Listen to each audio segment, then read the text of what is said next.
التخدير من اكتر الحاجات اللي بتقلق ناس كتير وهي بتاخد قرار عمليات السمنه.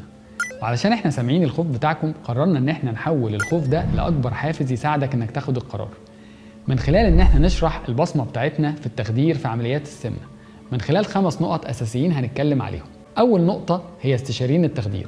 التيم بتاعنا مكون من 3 استشاريين مدربين على اعلى مستوى في التعامل مع حالات السمنه. تاني نقطه ان التيم ده معاه احدث الاجهزه، من اول جهاز التخدير نفسه، جهاز البايو سبيكترال اندكس، جهاز الفايبر اوبتيك، الاجهزه المسؤوله عن قياس درجه الوعي وتركيب الانبوبه الحنجريه، ده غير الادويه المخصصه لمرضى السمنه اللي بتساعد ان المريض ده يدخل في التخدير بسرعه والافاقه بتاعته برضه تبقى سريعه عشان ما ياخدش وقت بنج طويل. الحاجه الثالثه، التيم ده مدرب للتعامل مع الاوزان العاليه اللي دايما بيكون عندها مشاكل في التنفس. الحاجه الرابعه وهي البنج الجزئي. بعض المرضى بيكون عندهم صعوبات ان هم ياخدوا بنج كلي وبالتالي ما بيقدروش يعملوا عمليات السمنه. التيم بتاعنا مدرب انه يعمل العمليه بالبنج الجزئي وبالتالي مفيش اي مريض ما يقدرش يعمل العمليه. النقطه الخامسه هي التحكم في الالم. دور دكتور التخدير في التحكم في الالم بيبدا من اثناء العمليه عن طريق انه بيركب جهاز البي سي اي او البيشنت كنترولد انالجيزيا اللي بيدي جرعات مسكن بانتظام.